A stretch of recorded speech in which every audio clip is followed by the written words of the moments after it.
रमज़ान की एक ठंडी और खामोश सहर थी। आसमान पर सितारे अब भी मध्यम रोशनी के साथ चमक रहे थे, जैसे रात जाने से पहले आखिरी बार मुस्कुरा रही हो। हवा में अजब सी पाकीज़गी थी, ऐसी जो दिल को नर्म कर दे। गलियां सुनसान थीं, सिर्फ कहीं कहीं घरों की मध्यम रोशनियां बता रही थीं कि लोग सहरी के लिए जाग चुके हैं। एक छोटे से पुराने घर के अंदर 12 साला अहमद अपनी चारपाई पर लेटा था। उसकी आंखें खुली थीं और वो छत को तक रहा था। बाहर अजान से पहले की खामोशी दिल को अजीब सा सुकून दे रही थी। अहमद बेटा, उठ जाओ, सहरी का वक्त हो गया है। माँ की नरम मगर थकी हुई आवाज ने खामोशी को तोड़ दिया। अहमद उठकर बैठ गया। माँ के चेहरे पर हल्की सी मुस्कुराहट थी, मगर आंखों में थकन वाज़ेह थी। वो जानता था, हालात अच्छे नहीं थे। वालिद बीमार थे। कई दिन ऐसे गुजरे थे जब घर में चूल्हा देर से जला था, और कभी कभी बिल्कुल नहीं।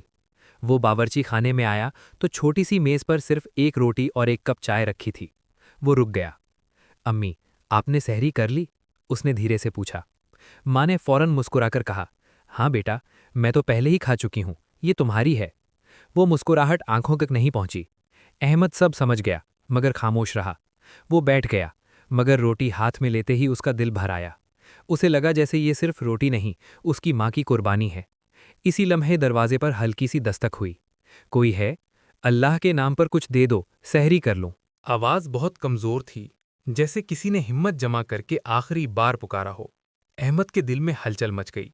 वो दरवाजा खोलने गया।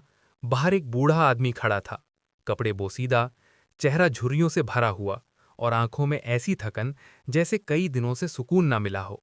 बेटा, कुछ खाने को मिल जाए तो रोजा रख लूं, उसने आहिस्ता कहा। अहमद के जहन में मेज पर रखी वही एक रोटी घूम गई। यही उसकी सहरी थी। उसके दिल में सवाल उठा, अगर मैं दे दूं तो मैं क्या खाऊंगा? मगर फौरन एक और ख्याल आया, अगर मैं ना दूं तो ये क्या खाएगा? वो अंदर आया। उसकी माँ ने आंखों ही आंखों में सवाल किया। अहमद ने प्लेट उठा ली। बेटा, माँ की आवाज लरस गई। अहमद ने नरमी से कहा, अम्मी, आज मैं अल्लाह के लिए रोजा रखूंगा। बगैर सहरी के भी रख सकता हूं, मगर शायद बाबा जी नहीं रख पाएंगे। ये कहकर वो बाहर चला गया। बाबा जी, ये ले लीजिए। बूढ़े आदमी ने चौंक कर पूछा, और तुम? अहमद ने मुस्कुराकर कहा, मुझे भूख नहीं है। बूढ़े के आंसू बह निकले। अल्लाह तुम्हें कभी तन्हा ना छोड़े बेटा, कभी भूखा ना रखे। वो अल्फाज जैसे सीधे आसमान तक पहुंच गए। अहमद अंदर आया, एक गिलास पानी पिया और खामोशी से बैठ गया। पेट में खालीपन था, मगर दिल में अजीब सी रोशनी थी। फजर की आज़ान हुई। माँ ने नमाज के बाद अहमद को गले से लगा लिया। बेटा, आज तुमने भूख नहीं, अपनी ख्वाहिश को कुर्बान किया है, और यही असल तकवा है। अल्लाह खाली पेट नहीं देखता, वो दिल देखता है, और तुम्हारा दिल खाली नहीं। दोपहर तक अहमद को चक्कर आने लगे, मगर हर बार वो खुद को यही कहता, शायद बाबा जी अब सुकून से होंगे। और ये सोचते ही उसे ऐसे महसूस होता जैसे उसकी कमजोरी ताकत में बदल गई हो। शाम के करीब दरवाजे पर दस्तक हुई। एक शख्स हाथ में 2 बड़े थैले लिए खड़ा था। क्या ये अहमद का घर है? जी, माँ ने हैरानी से कहा। वो मुस्कुराया। एक बुजुर्ग ने मुझे भेजा है। वो कह रहे थे इस घर में एक छोटा सा फरिश्ता रहता है। उन्होंने कहा, इस बच्चे ने अपनी सहरी उन्हें दे दी, अब ये हमारी तरफ से उसकी सहरी है। थैले अंदर रख दिए गए।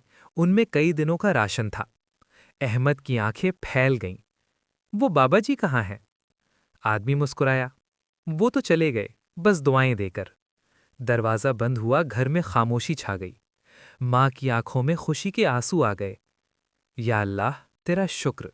इस दिन इफ्तार के वक्त दस्तरख्वान भरा हुआ था, मगर अहमद के दिल में सबसे ज्यादा खुशी इस बात की थी कि उसकी छोटी सी कुर्बानी ने किसी की सहरी बना दी। रात को नमाज में उसने दुआ की, या अल्लाह, या अल्लाह, अगर फिर कभी कोई भूखा मिले तो मुझे हिम्मत देना कि मैं उसकी मदद कर सकूं। चंद दिनों में अहमद के वालिद की तबीयत भी बेहतर खुराक की वजह से संभलने लगी थी। अहमद ने सीख लिया था कि रोज़ा सिर्फ भूखा रहने का नाम नहीं, बल्कि किसी और की भूख महसूस करने का नाम है। कभी कभी जो सहरी हम किसी और को खिला देते हैं, वही हमारी जिंदगी की सबसे खूबसूरत सहरी बन जाती है। अगर ये कहानी आपके दिल को लगी हो तो वीडियो को लाइक करें, और ऐसी मज़ीद सबक आमोज़ कहानियों के लिए चैनल को सब्सक्राइब ज़रूर करें।